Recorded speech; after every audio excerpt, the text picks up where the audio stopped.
Hello, welcome to BikeSocial. I am Michael Mann. Now, in May 2019, Triumph announced its plans to develop an electric prototype motorcycle known as the TE1, working in conjunction with several other huge, great British powerhouses of engineering on a great big project. Fast forward 2 years, and here we are sitting in the visitor centre at Triumph Motorcycles, and we're going to learn all about phase 2 of that project. You can just see it over my shoulder here, its current state. So I'm going to be talking to Steve Sargent from Triumph Motorcycles. He's their Chief Product Officer. And I'm also going to be talking to Dyrr Ardash from Williams Advanced Engineering about the state of the project so far and what the next steps are.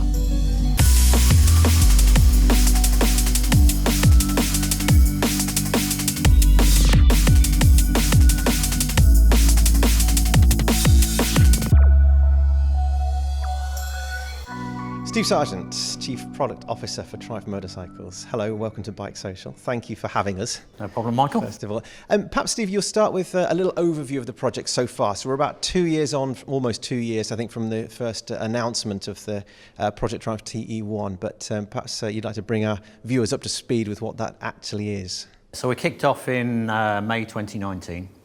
It's a 2-year project that we're doing, funded through Innovate UK. So obviously Innovate UK are quite keen to bring the UK up to speed in terms of capability with electric vehicles. So we kicked off a project partnering with Williams and Integral Powertrain. And the purpose of the project is to basically develop the technology for a powertrain platform that Triumph can use and develop in the future to go into electric vehicles. And what's happened in the 2 years since? What's happened is partly what you can see on here, and Ta-da! Basically a development of a battery and motor and the control units that go with that, so the battery management unit and the vehicle control unit.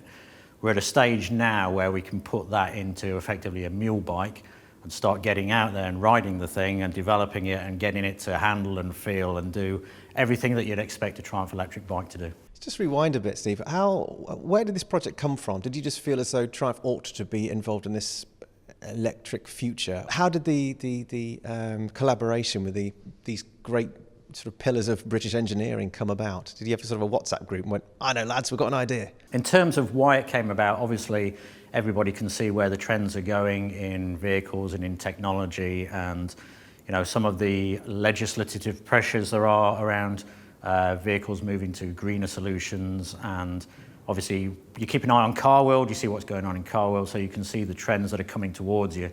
So we've been very conscious as a brand that at some point we needed to move into starting to understand more about electric vehicles, and we started having some discussions with people like Innovate UK around what funding is available for companies in the UK to start looking in this field, because quite honestly, it's difficult at this point in time to justify investing the amount of money you need to develop something like that for a product that I would say at the moment it's difficult to make a financial model that makes sense. So I think the UK government has been quite smart to say to kickstart this off and give everybody a head start, there has to be some kind of collaboration between governments and private companies. Was it always an intention to end up with something that looks as sporty as it does? I mean, before seeing these today, I wondered whether it's going to be more, a Street Twin or Trident or even, Rocket 3 based. Was it always this kind of Sportster, Roadster? So we didn't start off with any preconceptions really in terms of what the bike was going to be. Where that's really come about is from talking to customers and understanding how people use their bikes, what they expect out of their bikes, not what they expect out of an electric bike, but what do they expect out of their motorcycles? How do they use it? How long do they ride it for? What kind of riding do they like doing? And then what we really tried to do is to study a use case where we thought actually the technology of electric vehicles suits this kind of riding and this kind of bike. And that took us really in the direction of what you see here, which as you can see, is kind of a naked sports bike. It does look very Triumph. If you took the badges off the side, I think people would say, clearly it's a Triumph. Well, I'm glad to hear that, because that's obviously been the intention in terms of the styling. We see a lot of kind of prototype electric bikes out there that are almost different for the sake of being different.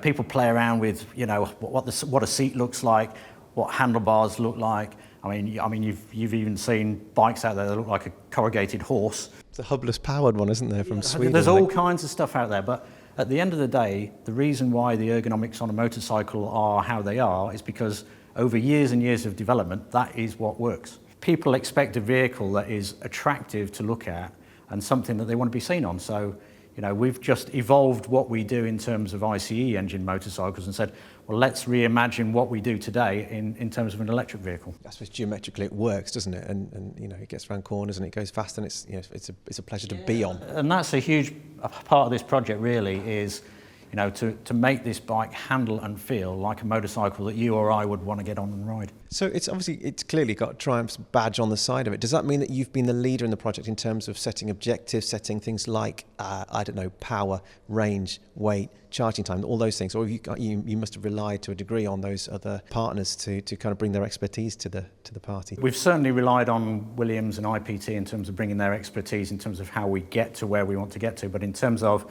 the overall objective of what the bike needs to be, and the performance, the weight, the power, the charging times, all of that has been driven by Triumph, and we are the main kind of coordinator. And how about the power? Have you got any kind of figures that you can share with us at the moment? Yeah, certainly. So in terms of the motor, it's 130 kilowatts peak power, which we have to think in kilowatts these days. Please do. So just to convert that into something that is more familiar to both of us, really, 177 PS. So if you look in terms of a comparison to that, that's pretty close to the 180 PS on the new Speed Triple. And with an electric motor, you can have all that torque available instantly. And it's instant. That is the one thing about electric bikes, is that kind of instant torque, that instant power, and the acceleration that you get off of an electric bike is awesome. I'm assuming, therefore, you've got electronics and rider aids that include wheelie control. So we have wheelie control, we have traction control, we have all of the ABS. Obviously, the additional thing that you can play around with is regenerative braking and that kind of stuff. So yeah, you've got all of the technology on the bike that you'd expect that helps you really kind of maximise. It's a fascinating future, Steve. How far away are we from seeing a transfer of a sketch to a tangible thing? So in terms of a tangible thing, this will be built as a motorcycle. So in October this year, we will have a complete motorcycle that we will start doing our road testing, if you like, and track testing and all those other kinds of things. And it's fully our expectation that we'll be able to get the likes of you guys on this bike probably spring next year. And am I right in thinking this is what your vision is as a production machine, or is this simply a prototype to demonstrate the power of British firms coming together and saying, this is what we can do? So this is very much a prototype. This is all about developing the technology and the capability. A lot of people will maybe look at this and say, oh, wouldn't it be great if we had that on the road?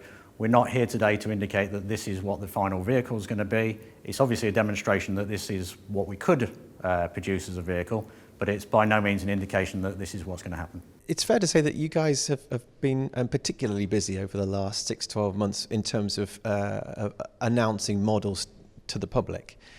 How has this kind of project affected that? I mean, clearly it hasn't affected that because you keep them busy. Have you had to take on more resource? Have you got a dedicated electric motorcycle division now? Is the future's clearly electric power? You must be thinking about building your team here into developing the skills to make something like that. So we have a dedicated group of people who've been working on the project, absolutely. Generally, over the last few years, we've expanded our electrical team and our electrical capability anyway. A big part of this whole project is developing that capability, getting the understanding, getting all of the learning, particularly about things like the control systems and how what we do on a petrol engine with an ECU effectively, how do we translate that knowledge into what is basically a vehicle control unit on an electric bike to give that kind of power delivery and that feel and integrate all of the other systems into it. So a big part of this is about developing that capability.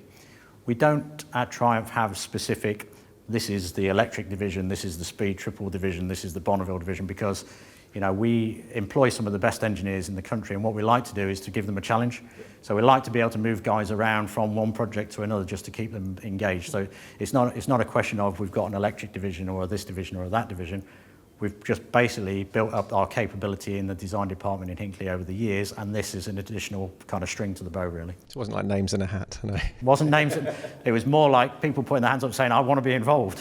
Good on them. That's the people you want in there. At the moment, in terms of production electric bikes available right now, it seems to me as there's two very, very sort of far ends of the spectrum. You can buy your Super Soccos and your Neos for £2,000-3,000, and you can at the other end of the scale, there's the Zeros and the Energicas at £15,000, £20,000, £25,000. There's nothing in the middle. Is that your aim? Is that your sort of perhaps longer term objective to fill that gap? Well, we will basically go wherever there is a market demand for a product and where we think we can satisfy that at a price that people are willing to pay. And the reason why you see those big gaps between those products at the moment is that obviously if you're building a small capacity motorcycle, maybe an equivalent to a 125cc bike where you're only going to be commuting maybe 25, 30 miles, then quite clearly you can build that to a certain price. And to build a larger capacity motorcycle, you're really looking at something, technology-wise, it's significantly different and it's significantly more expensive, which is why those larger capacity ones tend to be pushed more towards the top end of the range, because genuinely they are very, very expensive to make and you have to be able to hit a certain price point. Of course, and then you've got all the components to add into that, if you're partnering with Öhlins and Pirelli and whatever else. A final question, Steve. We've seen recently a news story where 4 major manufacturers have kind of signed a letter of intent to use swappable batteries. What's your view on that? I think it's an interesting development. It's something that has been seen as been successful elsewhere in the world. So, for example, if you go out into the Far East, there are scooter companies who have already got swappable batteries. And there are certain cities in the Far East, Taipei, for example, where if you go around, you'll see these battery swapping stations where you can just pull up on your scooter, pull a battery out, stick it in, pull a fresh one out and put it in. I think it's a great solution to one of the issues around range and charging and all those kind of things.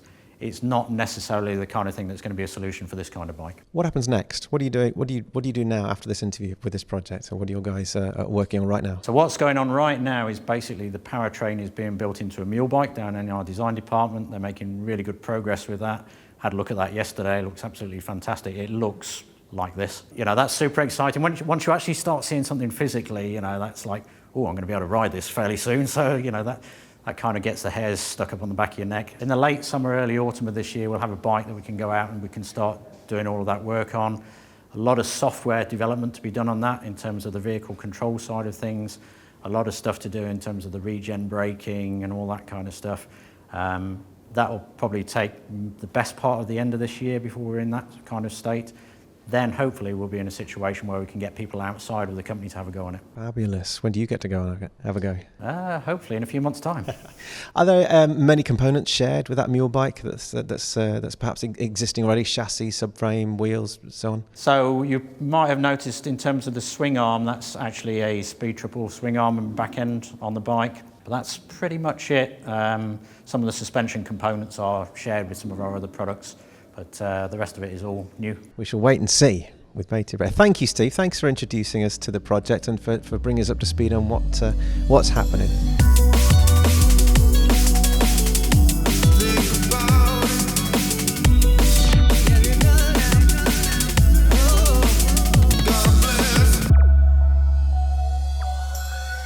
Dyrr Ardash, Senior Commercial Manager, Williams Advanced Engineering, welcome to BikeSocial. Thank you for your time. Thanks for joining us. Thanks. Nice to meet you. Dyrr, can I start with a little bit about you and your history, first of all, with WAE? Can you just tell us about the role that you play at the company first? Yeah, certainly, absolutely. So I'm head of the Automotive Business Development team at WAE.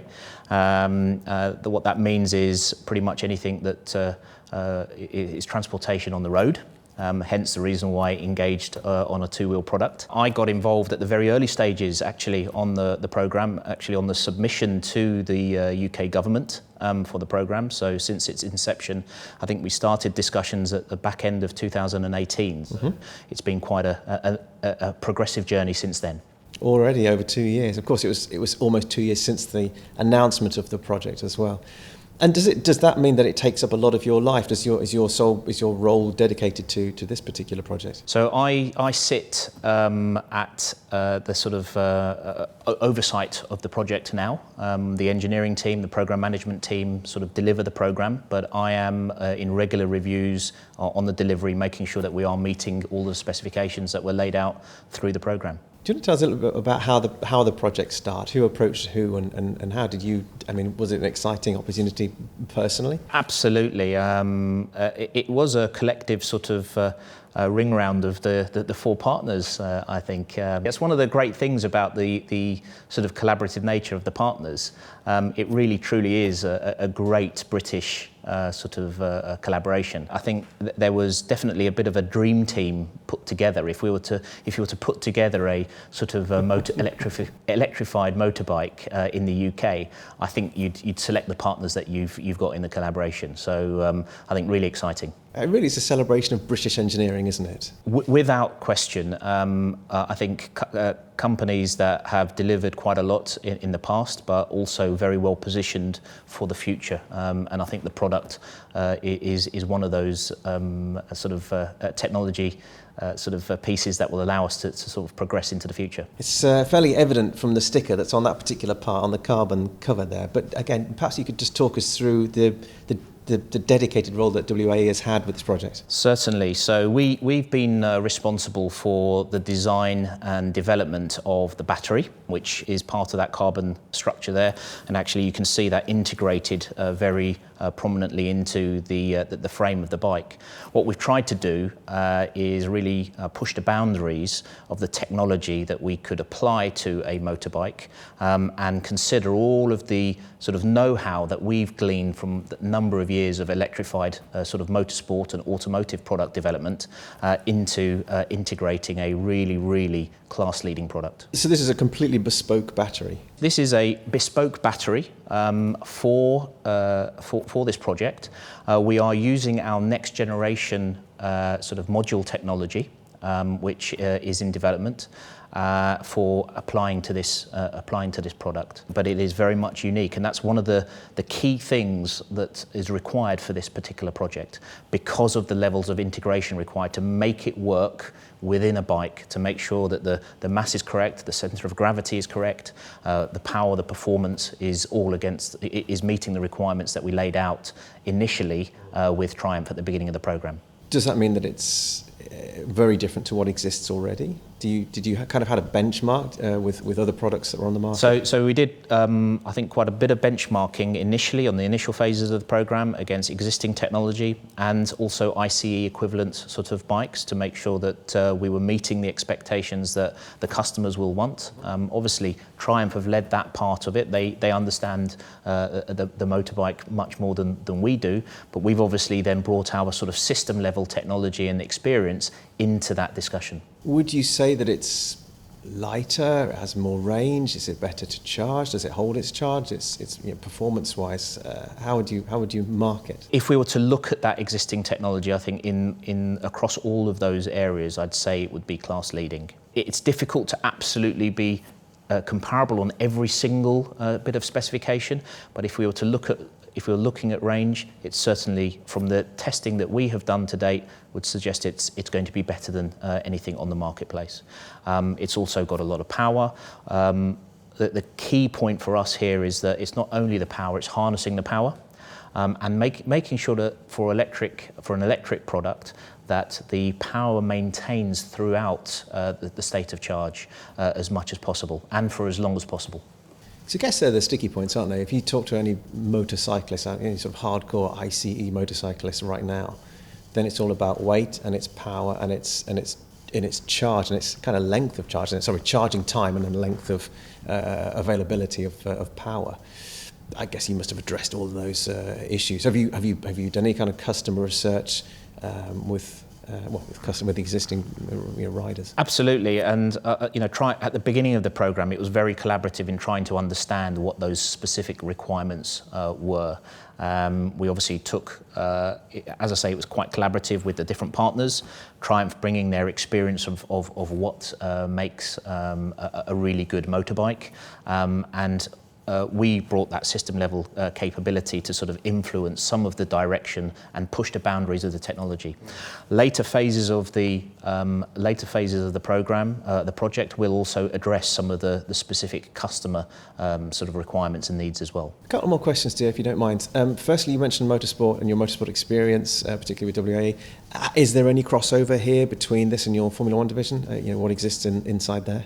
So I think the key thing with Williams Advanced Engineering, the history of the organisation comes from our sort of motorsport and F1 heritage. We have probably applied a lot more of our own Williams Advanced Engineering technology in this specific product, based off of our experience in supporting the first few seasons of Formula E.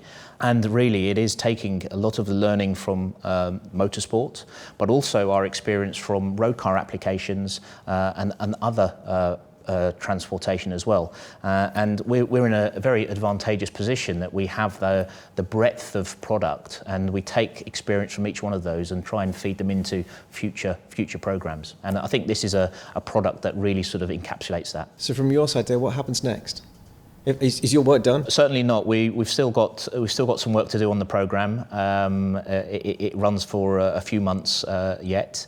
We're certainly excited to sort of build the prototype bike up and certainly test that and get the feedback from Triumph and the rest of the partners, and fundamentally fine-tune that so that we are really sort of delivering what we set out to do at the beginning of the program. I'm interested in finding out a bit more about the sort of the performance figures here. How do you test?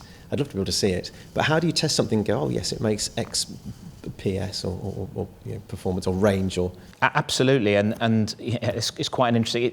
There are similarities with internal combustion engines, but clearly there would need to be specific dynos for electric motors and batteries as well. We actually utilise our own test facilities internally within WA, which is on the same site as the Formula One team. We've gone through already quite a lot of intensive testing to make sure that we are meeting the expectations from an energy perspective and also from a power perspective. One final question to you. Recently there was a news article about several other major motorcycle manufacturers kind of signing a letter of an intent. There was Honda, Yamaha, KTM and Piaggio, I believe, about swappable batteries.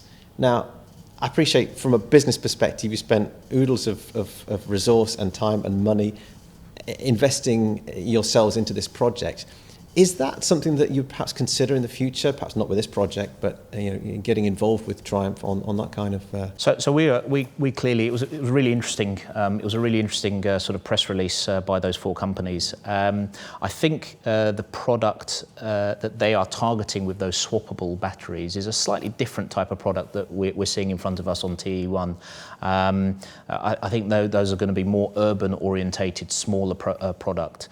But it's certainly an area which of growth, and certainly we would look at any technology sort of opportunities for us in the future. Fantastic. Thank you so much for your time. No problems. Thank you. Brilliant. We now know all about the Project Triumph TE1, well, as much as we can do at this stage. There'll be more to come, I'm sure. Thank you for joining us. Any questions, let us know below. Don't forget to subscribe, tell all your friends, and we'll see you next time. Cheers.